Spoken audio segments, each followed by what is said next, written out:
জন্য আইয়ুকুম আহসানু আমালা, কে তোমাদের মধ্যে উত্তম আমল করো।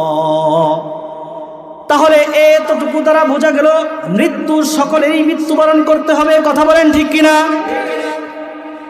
মৃত্যু যে বরণ করবেন, মৃত্যু যে কতটা নিশ্চিত, আল্লাহর কোরআনে আল্লাহ তাআলা বলেন পৃথিবীর কোনো মানুষ যদি মৃত্যু থেকে পলায়ন করতে চায়, তার এই ক্ষমতা নাই সে মৃত্যু থেকে পলায়ন করবে। কথা বলেন ঠিক কিনা?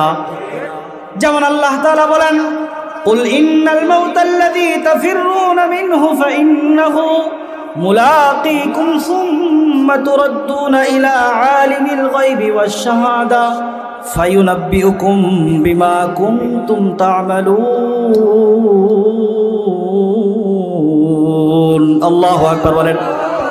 আল্লাহ তাআলা বলেন, হে নবী আপনি বলে দিন, কুল ইন্নাল মাউতাল্লাযী তাফিররুনা মিনহু, যদি কেউ তারা মৃত্যু থেকে পলায়ন করতে চায়, তারা মৃত্যু থেকে পলায়ন করতে পারবে না।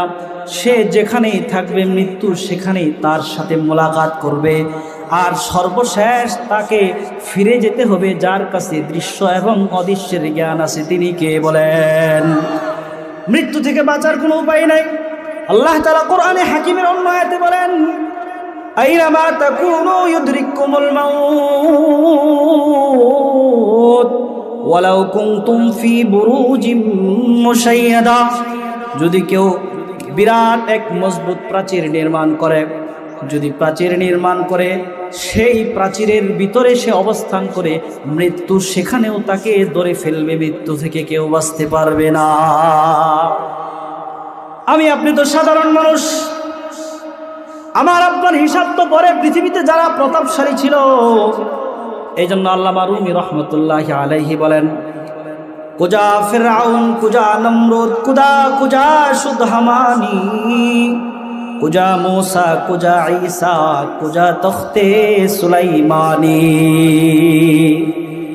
কোথায় মূসা, কোথায় ঈসা, কোথায় সুলাইমান আলাইহিমুস সালাম? তারাও পৃথিবীতে নাই। কোথায় সেই ক্ষমতাধর ফিরআউন, কোথায় নমরুদ, কোথায় হামান? তারাও পৃথিবীতে নাই, সকলেই চলে গেছে। যদি ক্ষমতার বলে পৃথিবীতে থাকতে পারত, তাহলে আল্লাহর পয়গম্বর সুলাইমান আলাইহিস সালাম এই জমিনে থাকতেন। কথা বলেন ঠিক কিনা? কারণ আল্লাহর পয়গম্বর সুলাইমান এমন একজন নবী, এমন একজন বাদশাহ, যেই নবী এবং বাদশাহ এরকম পৃথিবীতে সেকেন্ড দ্বিতীয় কেউ নাই। নবীরা হলেন মুস্তাজাবুদ দাওয়াত। কি বলেন?